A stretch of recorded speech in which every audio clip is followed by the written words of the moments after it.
Chiroma, que devient-il? Bien évidemment, beaucoup vont vous dire qu'ils n'ont pas de ces nouvelles.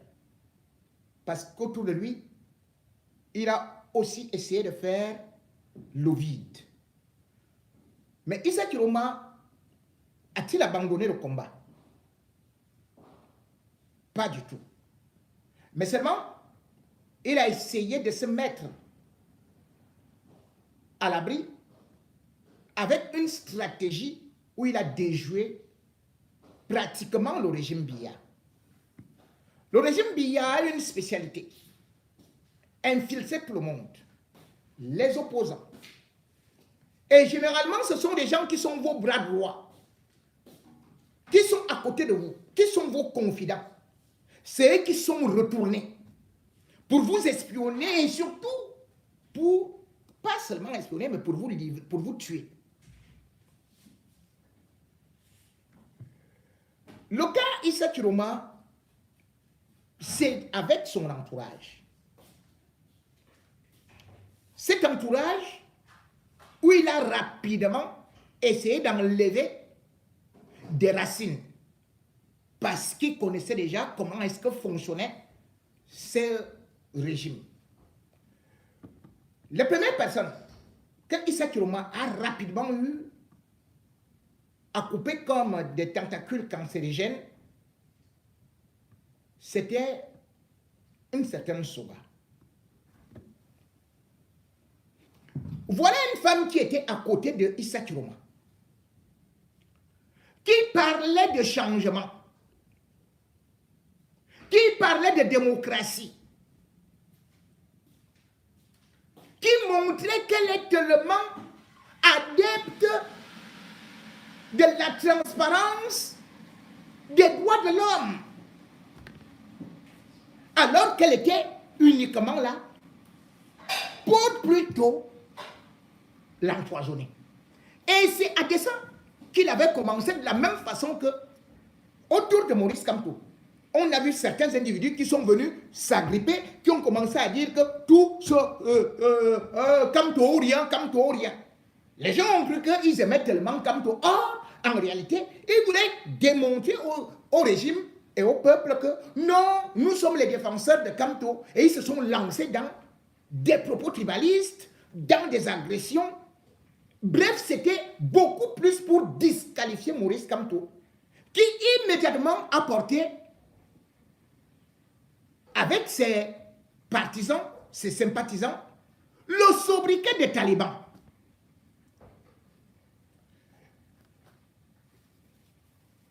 C'est donc comme ça que le régime Biya fonctionne toujours. C'est-à-dire que c'est autour de vous qu'on commence à pourrir l'environnement.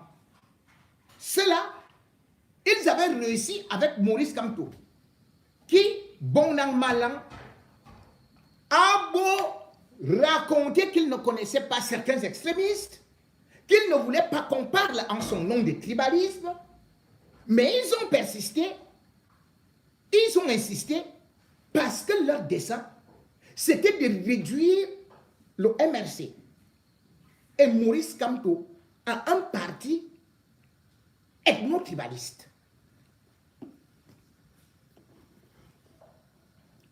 Quand Issa Chiroma arrive également, on ne comprend pas comment est-ce que Jeanne Soga, qui pourtant est issue du métissage, à côté de Issa Chiroma, a repris et plus que virulent les mêmes propos tenus par Elimbi Lobé.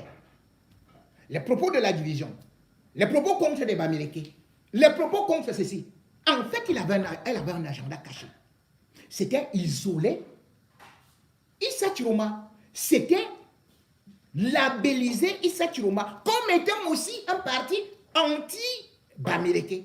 Et du coup, le régime Biya allait encore profiter. Parce que c'est toujours la même chose. C'est-à-dire que dès qu'il y a déjà un opposant, allez, on cherche ton ennemi et on dit que tu es contre tel, tu es contre tel. On allait cogner les têtes entre les Bamileke et les nordistes. De ce côté-là, Issa Chiroma, connaissant le régime Biya, avait donc rapidement agi. Bim! Il a écarté cette femme.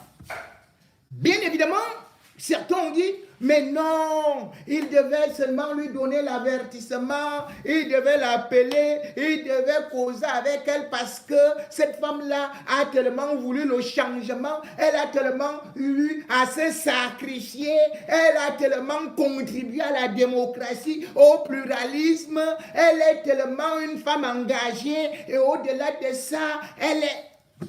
On nous a décrit cette femme comme un ange. Mais chaque sortie, à peine était-elle virée par Issa Chiroma, elle avait déjà couru à la télévision de Mbondayoro et de Paul Biya. Elle était déjà l'invitée. Elle proclamait déjà tout son amour au RDPC. Et elle jurait déjà qu'elle n'attend plus que l'appel pour qu'elle se mette au pied de Paul Biya. Quelle métamorphose! Quelqu'un peut-il changer aussi radicalement, aussi brusquement, si ce n'était pas prémédité, si ce n'était pas quelque chose qui était déjà dans ses idées, dans sa programmation? C'est là où on a commencé à le regarder. Au moment où le peuple camerounais est en train de revendiquer sa victoire, parce qu'une élection, on a vu ce qui s'est passé, avec des trucages, avec des bourrages. Eh bien, le pouvoir a utilisé la force, a utilisé le braquage. Et il y a eu des morts, des assassinats. Et il y a encore des milliers de personnes qui sont enfermées dans des cellules cachées.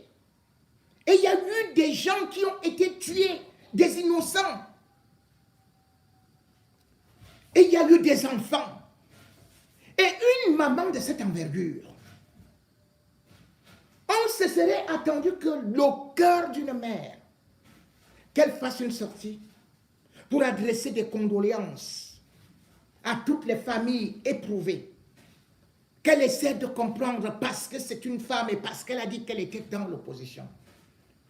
On aurait pu imaginer un peu de compassion ou de retenue. Mais non. Au moment où le peuple revendique justement la publication même des résultats qui ne sont pas encore faits par Elekam. Une femme qui nous disait qu'elle était opposante, qui était bras droit de Chiroma, qui était supposée être conseillère, c'est elle qui fait la sortie.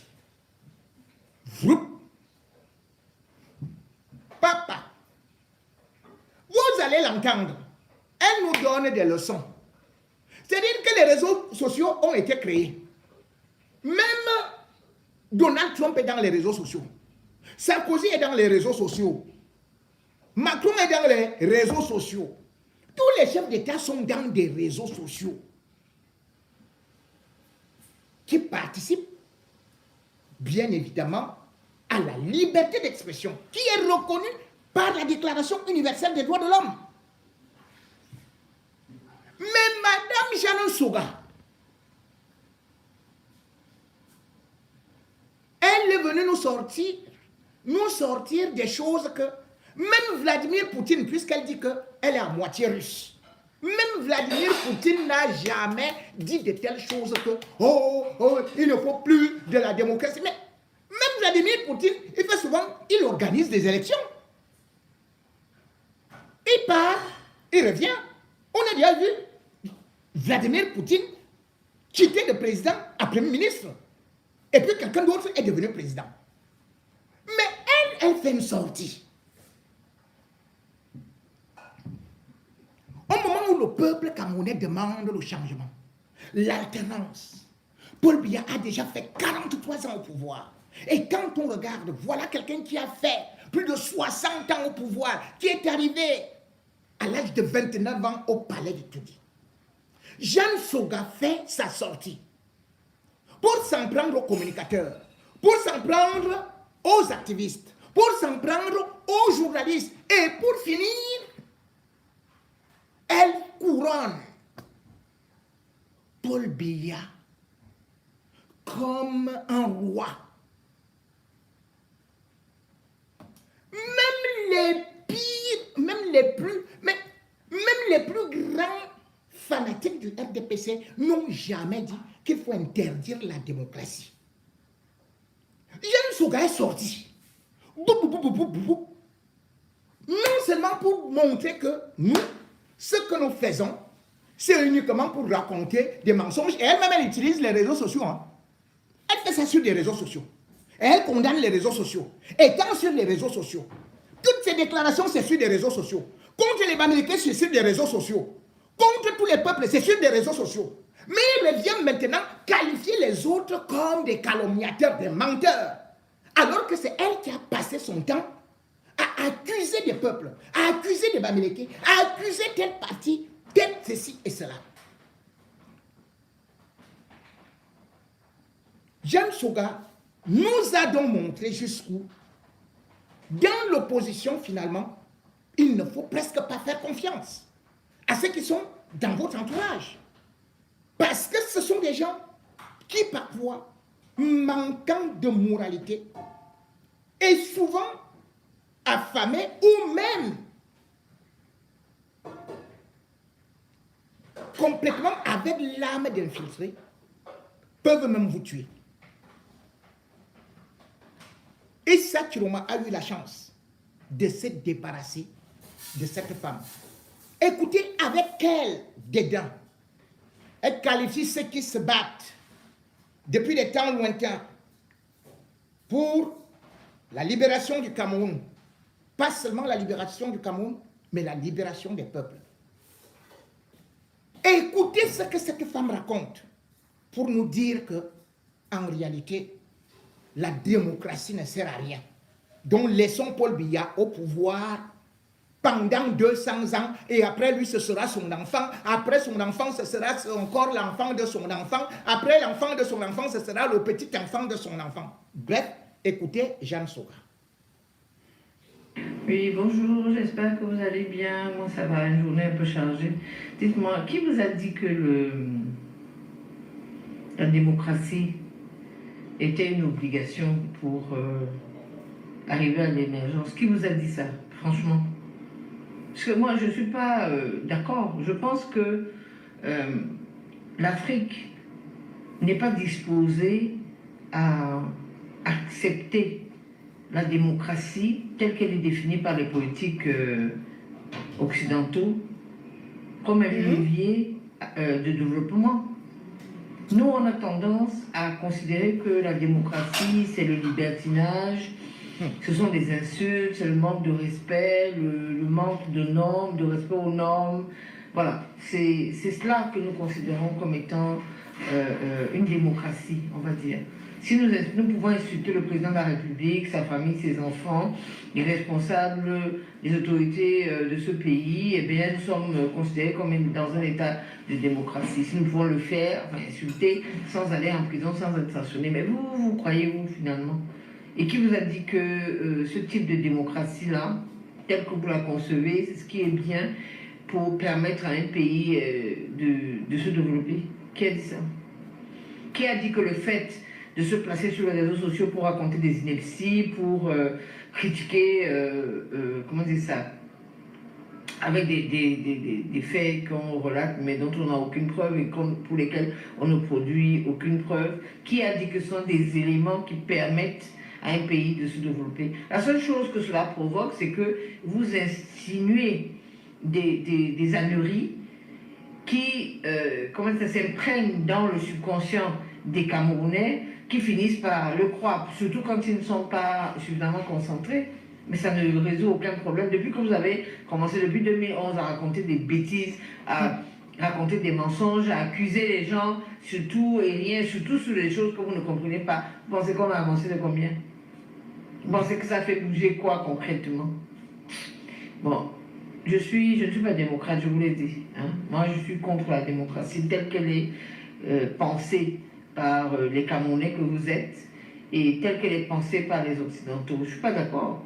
C'est quelque chose qui n'est pas, comment on dit ça, qui n'est pas adapté à nos spécificités africaines et qui n'est surtout pas adapté au Cameroun. Voyez-vous? Nous, on a un problème. On a un problème existentiel, on a des problèmes de fonctionnement. On a des problèmes avec la norme. On a des problèmes avec le respect de la norme. Nous ne savons pas que lorsque vous achetez une voiture, cela suppose un certain nombre d'obligations. Par exemple, la faire assurer, la faire vidanger de temps en temps, s'assurer qu'elle a toutes les pièces, c'est-à-dire que la carte grise est encore valable, etc. Ça, on ne sait pas. On ne sait pas que la plaque d'immatriculation, c'est comme un acte, je veux dire, c'est comme une carte d'identité pour un individu. Nous ne savons pas que la carte nationale d'identité est obligatoire. On doit la porter sur soi lorsqu'on se déplace. On ne sait pas tout ça. On pense qu'en sortant, bon, un flic va nous arrêter et puis on va lui tendre 1000 francs. Parce que c'est nous qui soutenons cette corruption-là, c'est nous qui sommes dans la corruption. Les autres, ils reçoivent, d'accord?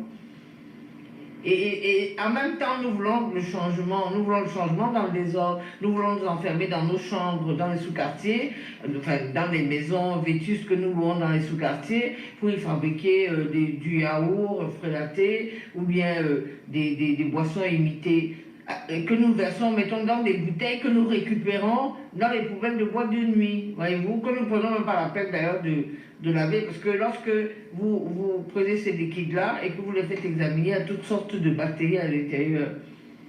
Et après ça, nous allons crier, demander le changement. Parce que lorsqu'on arrête ces gens-là, ben, tout le monde crie, les familles concernées crient, les appellent comment dire ça, des prisonniers politiques, etc. Non, en vérité, nous ne sommes pas prêts pour la démocratie. Et d'ailleurs, ça ne nous convient pas. Ce n'est pas un mode de gouvernance qui devrait même être en discussion. Je suis pour un autre mode de gouvernance, un autre style de gouvernance. Je ne suis pas pour la démocratie de manière définitive. J'ai compris qu'avec nous, là, ça ne vaut pas la peine. Mais bon, je voulais échanger avec vous là-dessus. Maintenant, vous dites, vous faites ce que vous voulez, mais je pense que véritablement, ça en est trop et qu'il est temps de changer. Il faut prendre, regardez à côté, hein. Je ne suis pas sûre que tous les pays qui ont évolué en 60 ans ou à 50 ans aient pensé à être démocrates ou ont instauré chez eux la démocratie. Je ne suis pas sûre. Il faut quand même vérifier ça pour comprendre, commencer à raisonner différemment, à changer un peu l'angle de vue au travers duquel vous regardez votre pays.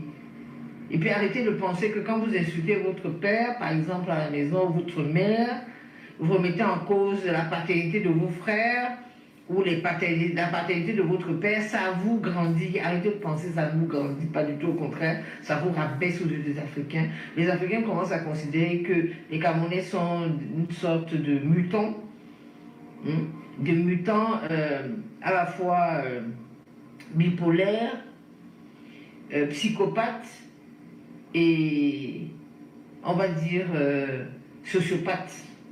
Alors, voilà exactement le cliché que vous avez réussi à donner de vous à l'extérieur. Si on ne vous le dit pas, c'est à tort, il faut qu'on vous dise comment les gens vous perçoivent. Vous êtes considérés comme des sociopathes, des psychopathes, des lunatiques, des bipolaires. Tout ça là, sur le mot camerounais. Voilà. Donc si on avait effectivement pensé à revoir notre système politique et à considérer que la démocratie à l'occidental n'est pas du tout faite pour nous, je pense qu'on aurait avancé de 50 ans. Voyez-vous? Bon, allez, je vous souhaite un bon après-midi. Prenez soin de vous. Vous voyez cette femme? Elle dit que les Camerounais sont considérés à l'extérieur comme des psychopathes. Parce qu'ils veulent la démocratie.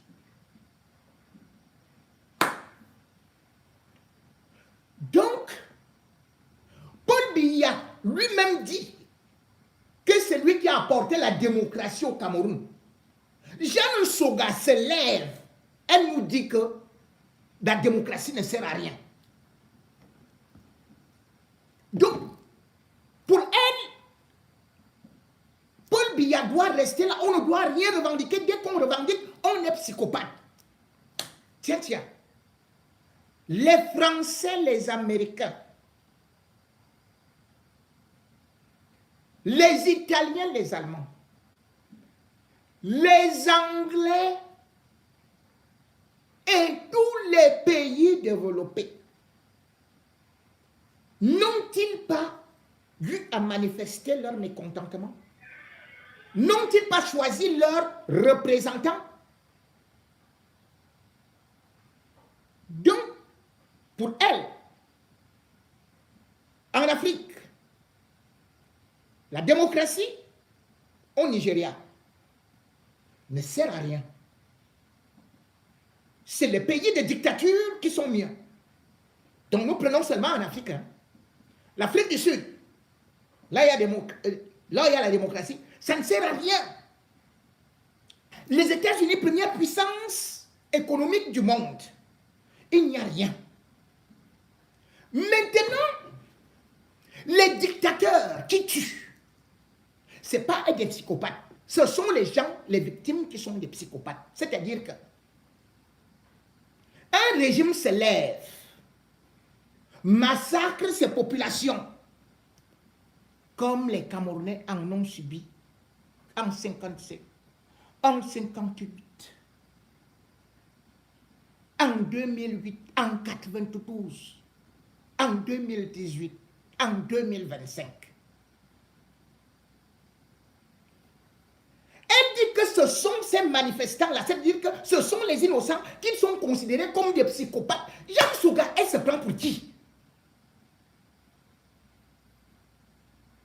Donc, cette femme ne sait pas que les Camerounais reçoivent les prix littéraires à gauche et à droite.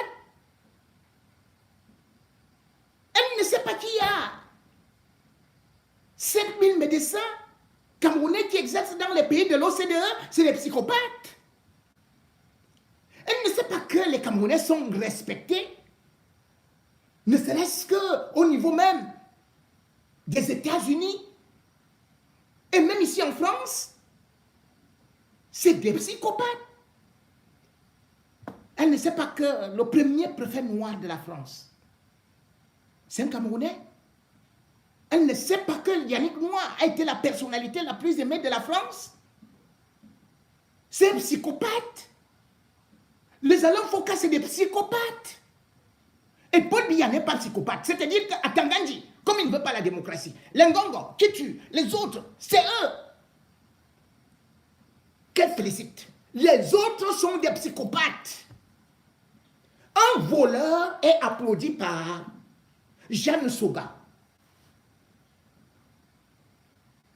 C'est lui qui vole les élections. Mais pourquoi est-ce qu'elle était donc à côté de Issa Chiroma? Issa Chiroma, Jeanne Souga faisait quoi à côté de Issa Chiroma? Puisque Issa Chiroma était là pour demander la démocratie. C'était une élection. Mais elle disait qu'elle était même porte-parole, qu'elle était conseillère. Donc elle vous dit que elle était à côté de Issa Chiroma, mais elle ne croyait pas en la démocratie, elle croyait en Biya, au royaume. Elle dit que vous insultez le père, votre père. Ah tiens, Jeanne Souga. C'est Paul Biya qui est devenu notre père? Madame Jeanne Souga, vous ne savez pas que Ayidjo était avant Paul Biya? Et qu'avant Ayidjo, il y a eu les André-Marie Mbida. Et qu'avant eux, il y a eu les prises et consorts. Paul Biya est devenu notre père. Il a fait quoi? C'est lui qui a apporté l'indépendance. C'est lui qui a créé les sociétés. C'est lui qui a conçu le palais des Toudi. C'est lui qui nous a mis à l'école. C'est lui qui nous a accouchés. C'est lui qui paye nos maisons. C'est lui qui nous donne à manger. Quand on dit qu'on est père, on s'occupe de ses enfants. Moi, je m'occupe des miens. Paul Biya s'est occupé de qui? À part ses enfants. Mais il a pris, confisqué avec une partie d'individus, une clique de bandits, toutes les richesses naturelles, nos richesses minières. Il en est devenu le propriétaire. Et toi, Jeanne Soga, tu dis que nous n'avons pas le droit de revendiquer ça. Nous n'avons même pas le droit de revendiquer les résultats. Mais la loi est là. Pourquoi est-ce qu'il y a la loi? Quand on parle de l'ECAM, et l'ECAM a été créé pour organiser les élections, non? C'était pour organiser quoi? La monarchie. Selon toi, c'était la monarchie. Donc, Paul Biya a créé l'ECAM. Il a créé le Conseil constitutionnel. On a dit que c'est le multipartisme maintenant. Paul Biya a accepté ça. Et tu dis, en 2025 au Cameroun, que la démocratie ne sert à rien. Qu'est-ce que Paul Biya a donc fait pour développer le Cameroun, puisqu'il n'y a donc pas de démocratie? Où sont les routes? Où sont les points d'eau? Où sont les hôpitaux? Puisque lui n'a pas fait la démocratie. Mais là, il va se soigner. C'est en Suisse, une confédération. Là, il y a alternance. On change de président. Et un président ne met pas là-bas un an. On change. Pourquoi lui, il part là-bas? Se soigner. Pourquoi c'est en Occident que Paul Biya installe sa famille alors que la démocratie ne sert à rien? Dites-moi pourquoi est-ce que Paul Biya ne va pas vivre dans un pays de dictature?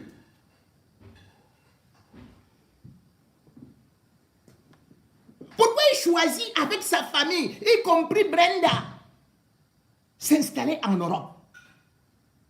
C'est parce qu'il y a la démocratie là-bas. Vous voyez que Brenda n'est pas allée raconter ce qu'elle raconte là? En Arabie Saoudite, au Qatar, ou même ailleurs.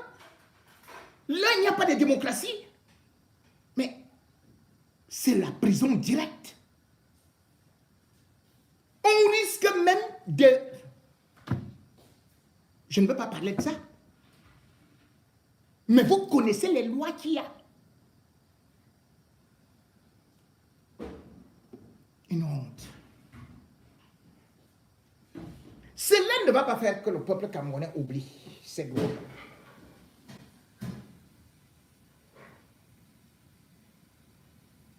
Aujourd'hui, vous dites que machin, la démocratie ne sert à rien, et tout ça. Tiens. Quand Paul Biya a été élu à 92%, la démocratie servait à quelque chose. Ce n'est pas avec ça qu'il partait voir les partenaires internationaux pour dire qu'il était démocrate.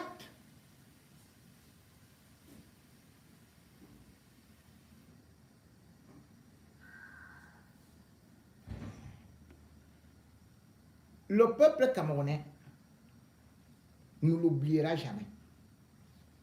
Et d'ailleurs, ce que Jeanne Soga ne veut pas dire aux Camerounais, quand il dit selon les Occidentaux, les Occidentaux, ils sont devenus aujourd'hui un problème pour Paul Biya. Les Occidentaux, voilà le mot. La démocratie selon les Occidentaux. Ce n'est pas les Occidentaux qui sont venus installer Paul Biya au pouvoir. Paul Biya était de la famille de Amadou Ahidjo.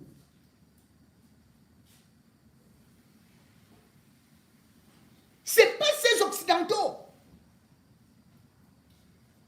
qui, en 82, ont demandé aussi à Ahidjo de partir. Maintenant, tout le monde se dit, oh yeah, les Occidentaux veulent faire ceci contre Paul Biya, les Occidentaux veulent tuer Paul Biya, les Occidentaux veulent faire ceci, c'est là. Tiens.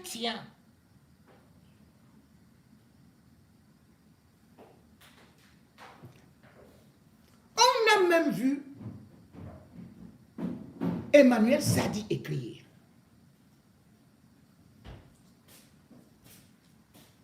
Il a fait une sortie pour condamner l'Union européenne. L'Union européenne n'a pas validé une élection.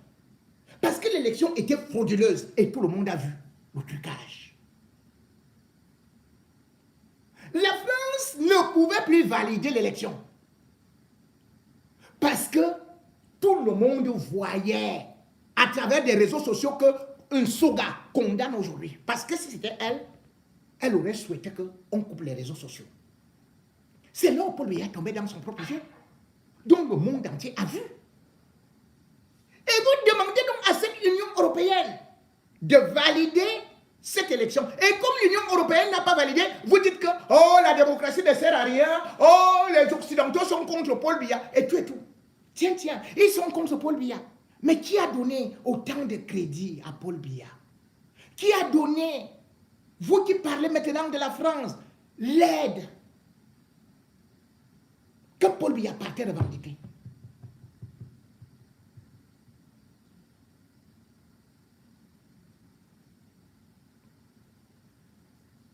Aujourd'hui, le Cameroun se retrouve donc isolé. Le Cameroun est isolé sur la scène internationale. Regardez la prestation de serment, ne serait-ce que de Ouattara. Mais est-ce que vous n'avez pas honte? Alors que Ouattara, quand même, on a contesté, mais lui, on n'a pas vu comment est-ce qu'on faisait le bourrage des yeux. Combien de présidents étaient chez Ouattara à la prestation de serment? Est-ce que c'était les Occidentaux?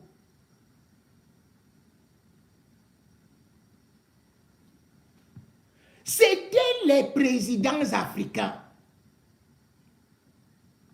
Même Sassou Nguesso, qui est le voisin de Paul Biya, n'est pas venu à sa prestation de serment. Même Oligui Nguema, qui est le fils de Paul Biya, n'est pas venu à sa prestation de serment. Même Ouattara n'est pas venu à la prestation de serment.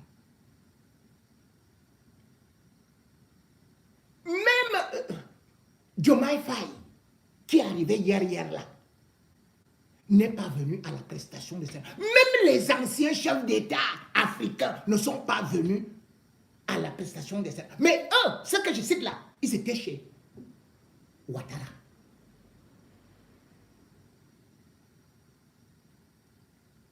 Donc, même sur le plan africain, les chefs d'État africains savent que Paul Biya n'est pas un modèle. S'il était un modèle, mais peut-être que le président sud-africain aurait déjà félicité Paul Biya, non? Peut-être que le président ghanéen aurait déjà félicité, parce que là, ce ne sont pas les pays francophones, hein, que vous allez dire comme c'était la France et machin et tout et tout. Ah, le président nigérian, à côté là, chez nous, Tinubu n'a pas félicité. Le Kenya n'a pas félicité. L'Angola n'a pas félicité. Aucune vraie démocratie n'a félicité Paul Biya. Et vous dites maintenant que vous voulez donc sortir du système des Occidentaux et de ceci et cela. Mais Paul Biya vit dans les pays occidentaux. Ses enfants vivent dans les pays occidentaux. Ils achètent leur maison dans les pays occidentaux. Ils viennent se soigner dans les pays occidentaux.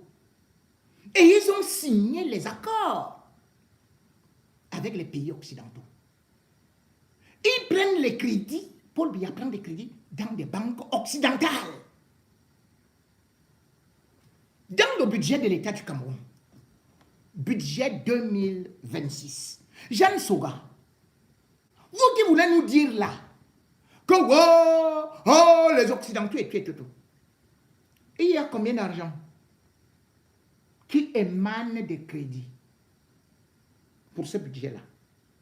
Paul Biya doit trouver 3600 milliards. 3600 milliards.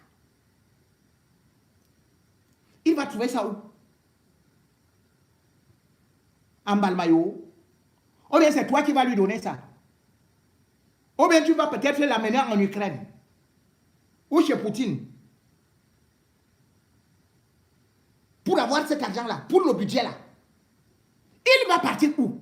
Comme d'habitude, il viendra chez les Occidentaux.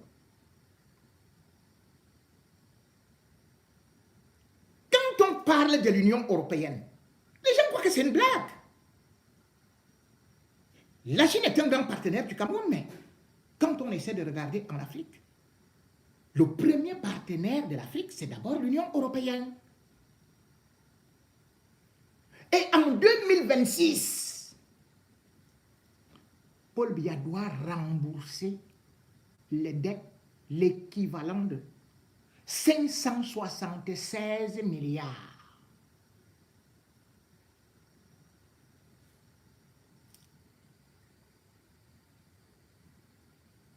Là, aux Occidentaux, il va prendre ça où? Comme vous faites la gueule là.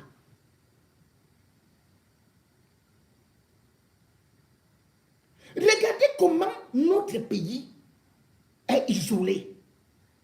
Est-ce qu'on a élu un président pour qu'il dorme chez lui, que le Cameroun soit coupé du reste du monde? Aujourd'hui, Moutazi est en train de dire que oh, la Chine va nous construire le lac, la Chine va nous construire quoi là, l'autre immeuble des douanes, la Chine va nous... Mais la Chine va récupérer bientôt le Cameroun puisque nous serons incapables de payer à la Chine. Vous croyez que la Chine donne cadeau? Il n'y a pas de cadeau. Vous devez rembourser.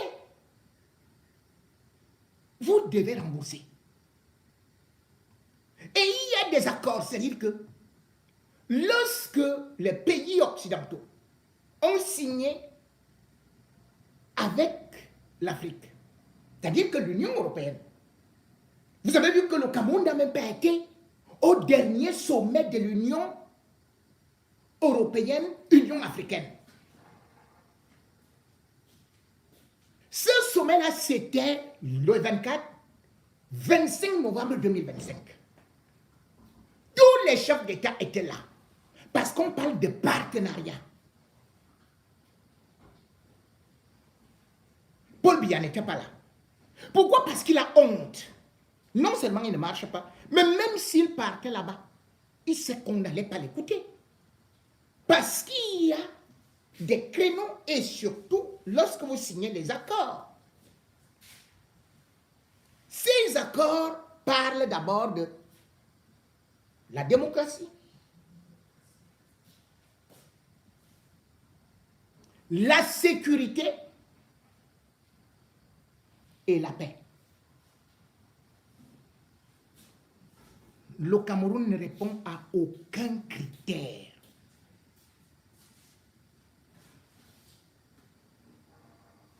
Voilà pourquoi est-ce qu'on a vu, on est déjà dans le Sissongo. Paul Biya nous a mis dans le Sissongo. On est déjà un pays hors la loi. On n'est plus dans des créneaux internationaux. Vous n'allez pas dire que vous partez prendre de l'argent à tel ou tel endroit, on vous dit que pour qu'on te donne l'argent là, hein, il faut nous rendre compte. Il faut que, bien évidemment, tu puisses nous lutter contre le blanchiment d'argent. Et puisque il faut que tu puisses nous montrer comment est-ce que tu as fait la réalisation des projets. Mais le Cameroun, aucun projet n'est concret. Tous les projets sont vaseux, nuageux, posent de la première pierre et puis on ne continue pratiquement à rien. On ne conclut rien du tout. Et c'est avec ça que vous croyez que Paul Biya doit continuer à rester président.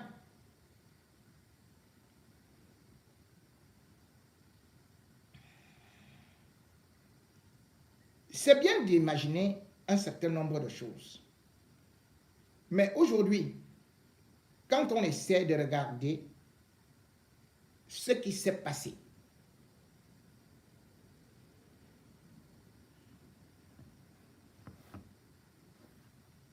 Paul Biya ne pourra pas s'en sortir. Il ne pourra pas s'en sortir avant de passer sur vos lois-là, que maintenant vous voulez la monarchie et que tout. On dit d'abord où sont partis les 31 000 PV de l'ECAM.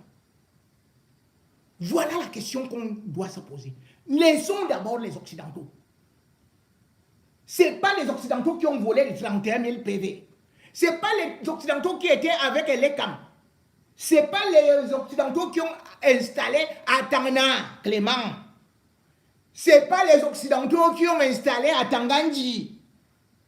Ce n'est pas les Occidentaux qui font que lui, Paul Motazé, vole. Ce n'est pas les Occidentaux qui ont créé, qui ont fait de telle sorte que Maurice Kamto ne soit pas là. Ce sont nos institutions. Les institutions de Paul Biya. Et ce sont ces institutions qui nous montrent également que Paul Biya est un président illégitime. Et qu'il ne peut plus être crédible auprès des Camerounais et de la communauté internationale. C'est lui. Comment vous pouvez expliquer qu'une élection qui a eu lieu le 12 octobre, qu'on soit au mois de novembre, et les Camerounais ne publient pas les résultats. Yeah. Mais ce qui est beaucoup plus grave, c'est les analyses qui sont faites. Le journal Le Jour vous sort des résultats, preuves tangibles à l'appui, avec les procès-verbaux.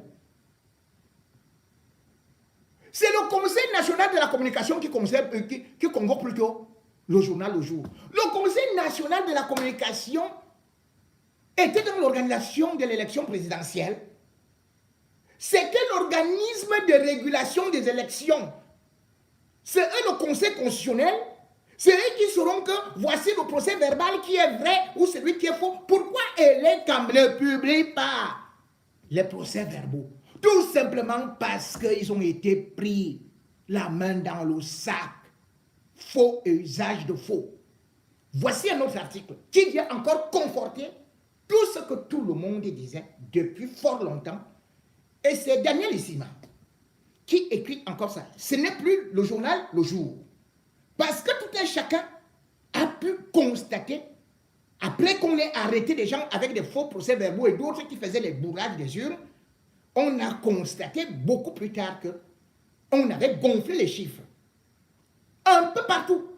Mais là où c'est encore beaucoup plus grave, c'est que non seulement les fantômes ont voté, mais les gens qui se sont abstenus cette fois-ci, on découvre que quelqu'un qui n'est même pas parti voter, eh bien, le régime RDPC a récupéré ces noms-là, a fait qu'ils votent, et on se retrouve donc avec des chiffres gonflés. Suivez cette analyse de Daniel Issima. Correction de la fraude électorale présidentielle du 12 octobre 2025. Dans 20 départements identifiés, près d'1 million d'abstentionnistes utilisés pour gonfler le taux de participation. Après avoir volé les voix à Issa Chiroma Bakari et autres candidats pour réduire l'avance d'Issa Chiroma sur Biya, voici 20 départements identifiés où Elekam et ses entités ont fabriqué les résultats pour Paul Biya en faisant gonfler le taux de participation entre 70 à 97%, au-delà de la moyenne nationale qui est de 57,76%. Incroyable. Incroyable. Incroyable. Continuons.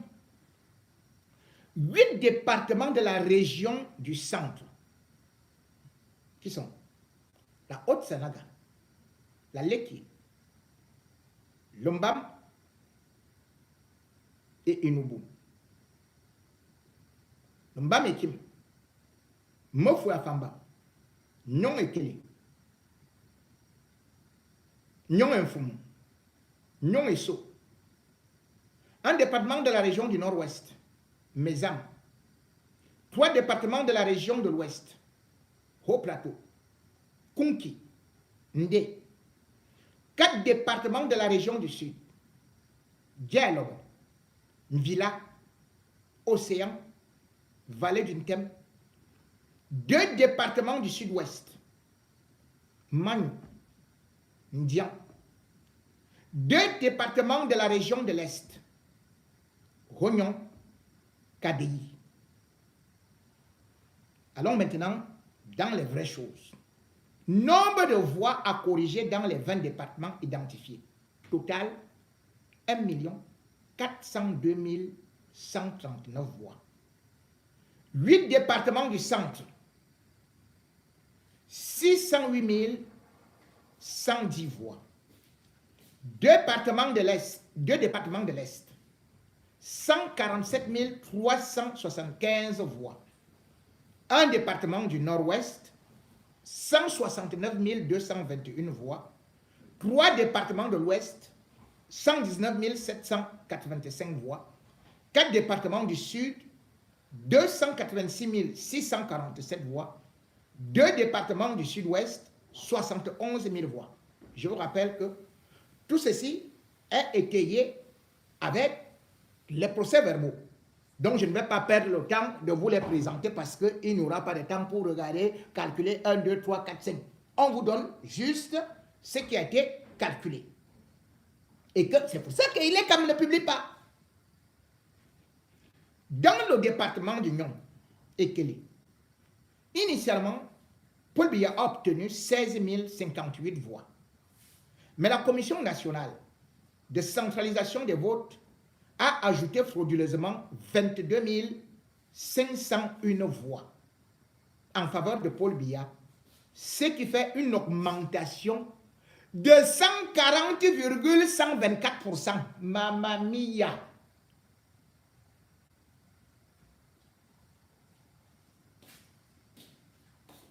Résultat, 38 559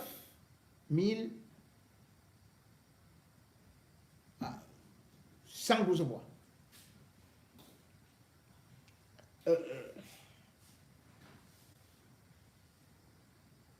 140,124%. De 16 058 représente 16 058 fois 140,124 divisé par 100, ça vous donne 22 501. On continue. 16 058 plus 140,124% de 16 058 égale 16 058 plus 22 501,112. Ça donne 38 559 voix. Dans le département de la KDI, initialement, Paul Biya a obtenu 34 724 voix. Mais après l'augmentation, il a obtenu 70 767,512 voix. Donc, si on regarde seulement, parce qu'on ne va pas entrer dans les détails, on va donc voir que Biya, encore là, a doublé pratiquement. Dans le département du Mbam et Nougou, initialement, Paul Biya a obtenu 33 643 voix. Mais la Commission nationale de centralisation des votes lui a ajouté 30 427 voix. Comme ça, là, que prend ça cadeau. Donc, ça lui fait une augmentation de 90,44%. Donc, initialement, Paul Biya devait avoir 33 643 voix.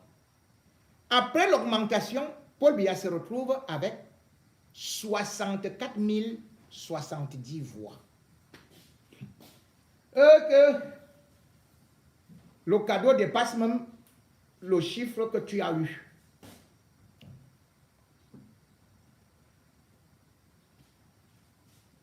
Donc, on dit ceci. Dans ces 20 départements identifiés, Paul Biya a donc obtenu frauduleusement, écoutez-moi bien, 1 215 534 voix.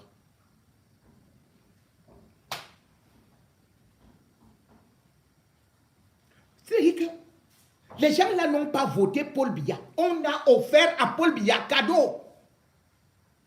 1 215 534 voix. Soit 87% dans ces départements. Et Issa Chiroma n'a obtenu dans ces départements que 116 152 voix. Donc, 8%. Et tous les autres candidats réunis, ils ont obtenu 70 453 voix, c'est-à-dire 5%. Vous voyez, on vous reprend, c'est-à-dire que ces départements-là, Issa Chiroma a eu gratuitement, on a volé et on lui a donné cadeau. Voilà, les gens qui n'ont même pas voté, on dit non, on prend les gens qui n'ont pas voté là, on te donne, ils ont voté. Ne pas voter veut dire que tu as choisi Paul Biya. Donc, Issa Chiroma a obtenu cadeau les gens qui n'ont pas voté, 1 215 534 voix. En se basant de la technique de fraude faite dans les 3 départements cités précédemment, qui consiste à prendre des abstentionnistes, pour augmenter frauduleusement et exclusivement les voix à Paul Biya, on constate, suivez-moi bien, une augmentation feu, éléphantesque, pharaonique. L'augmentation de Paul Biya, c'est-à-dire qu'on lui a ajouté, c'est-à-dire que l'augmentation des voix, comme les voix sont à 100%, Paul Biya a obtenu 355,16% d'augmentation. Si c'est les salaires qu'on augmentait comme ça, pas tous les Camerounais devaient être riches. Non, seul Paul Biya devait être riche. 355% d'augmentation. Pour Paul Biya sur l'ensemble des 20 départements identifiés.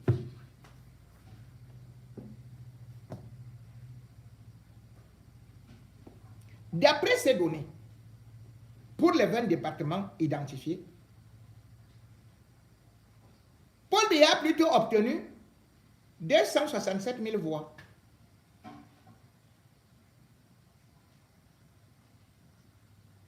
Voilà ce que Paul Biya devait obtenir, 267 000 voix. Et non 1 215 534 voix.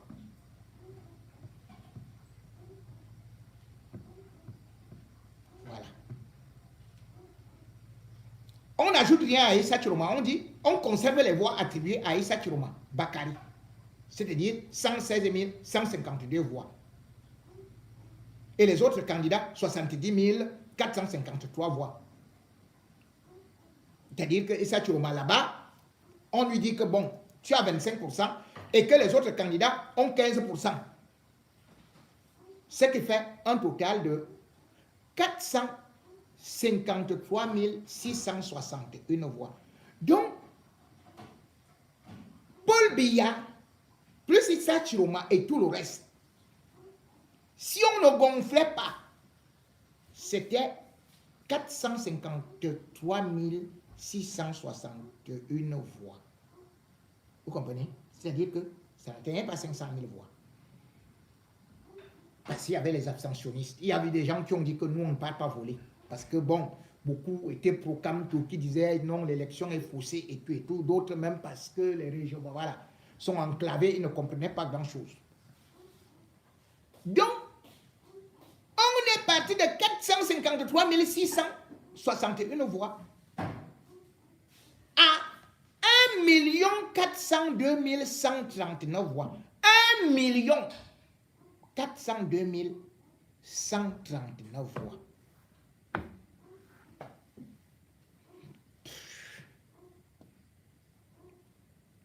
On continue.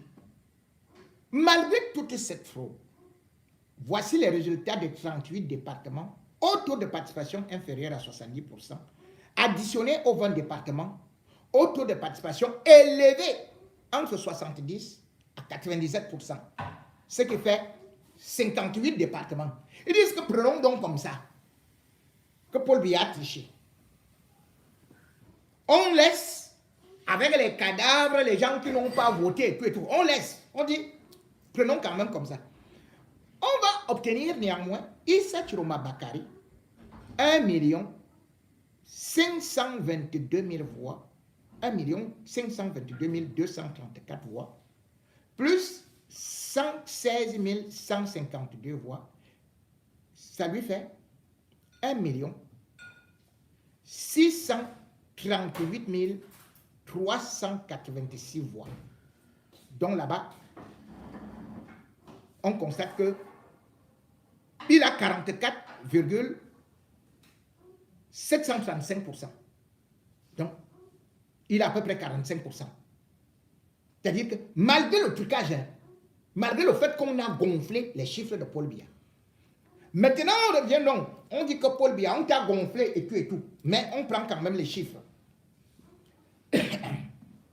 Paul Biya donc, ça fait que là il a volé 1 254 319, on lui dit garde ça, cadeau. On additionne à 267 056 voix.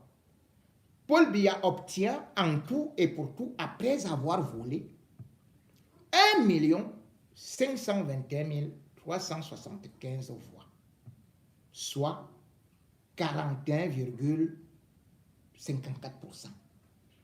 Dites-moi, Issa Chiroma, malgré le vol des voix, malgré le fait que ceci et cela, il a 44,7%, donc presque 45%. Paul Biya a 41%. Comment Clément Atangana a fait pour déclarer Paul Biya vainqueur? Comment?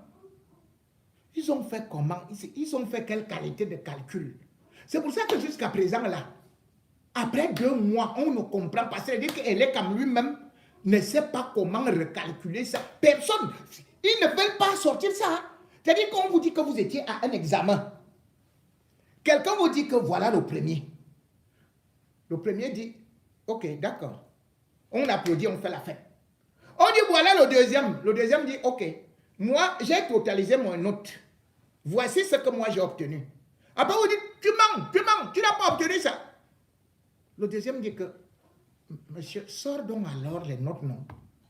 Sors les notes du premier, sors les notes du deuxième, affiche toutes les notes. On commence à dire que vraiment, les gens qui veulent déstabiliser le pays, les Occidentaux, les gens ont pris l'argent, vraiment, parce que Paul Biya a combattu de l'excès. On dit non. Nous, on veut seulement les résultats. C'est vous-même qui avez dit que Paul Biya a gagné. On est d'accord. Sortez juste les copies. Mais est-ce que vous avez déjà vu quelqu'un que vous envoyez à l'école? Votre fils.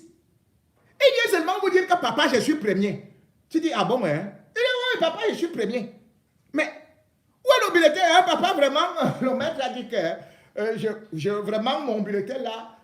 Mais comment? Non, c'est que vraiment. Et puis le deuxième dit que, mais, vraiment, monsieur, votre fils a été déclaré premier, mais il n'a même pas de copie. Moi, voici mes copies qui prouvent que je suis premier. Voici ma part.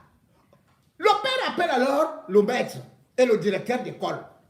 Mais dites-nous l'affaire-ci. Mon fils dit qu'il était premier. Mais il les bulletins. Le maître dit, commence à dire que, j'ai dit, hein, je sens que le chef de ce quartier veut déstabiliser le pays. Mais non, moi, on demande tout simplement, on veut vérifier les deux copies. Qui était devant l'autre? Tu dis quand même. Je soupçonne même que les gens, les Chinois, les Indiens, les Américains, les Français, c'est eux qui sont derrière le deuxième là, pour déstabiliser. Non, c'est toi qui as organisé. Nous sors seulement tes copies et voilà là où nous sommes. Il n'y a pas les copies. Mais on nous dit que vous devez seulement accepter. Attendant, dit bien tout simplement. Et dit rébellion, sédition, oh déstabilisation, oh machin, révolution, et tout. On dit attendant, ce n'est pas. On demande les copies. Voilà donc ça. Qu'on ne parvient pas à avoir depuis. Donc, quand vous regardez que malgré toute cette fraude, voici les résultats des 38 départements au taux de participation inférieur à 70%, additionnés aux 20 départements au taux de participation élevé entre 70 à 90%, ce qui fait 58%. On trouve donc que le total fait 3 622 348 voix. Sur ça, on est d'accord, oui ou non? Ou bien Paul Biya, lui, il est parti chercher des voix ailleurs. Mais quand on totalise pour les voix de Issa Chiroma, on voit que il a 44,735%. Paul Biya, 41%. C'est-à-dire que bien qu'on ait augmenté, c'est-à-dire que le professeur était tellement bon. Il dit que, c'est-à-dire que, tu vois, le professeur était presque le père ou l'oncle. Il dit que oui, voilà, je te fais ceci et cela. Puisque le professeur a été nommé lui-même par Paul Biya. Donc le correcteur a été nommé par Paul Biya. Donc il donne les cadeaux. Mais en fin de compte, ils ne parviennent pas à nous expliquer ce qui s'est passé.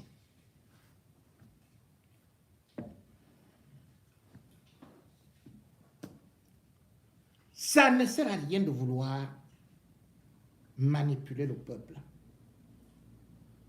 Ça ne sert à rien de vouloir raconter que c'est telle ou telle puissance.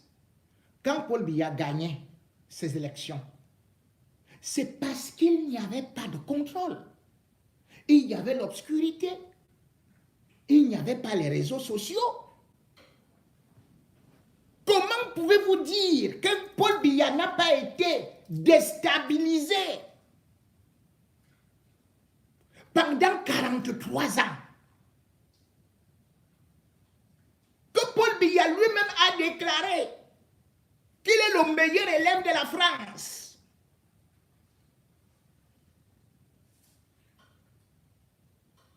Mais, et subitement, après l'élection, c'est que la France et les Occidentaux veulent déjà déstabiliser Paul Biya. Non. Paul Biya est en train de vouloir tout simplement dérouter le peuple camerounais, se montrer faux panafricaniste, lui qui ne s'est jamais soucié de son pays. Paul Biya est juste pris la main dans le sac et comme tel, il devrait assumer parce qu'aujourd'hui, Paul Biya qui a toujours fonctionné avec la bénédiction des Occidentaux ne peut pas venir nous expliquer aujourd'hui qu'il soit devenu un homme anti-occidental. Ça ne va pas.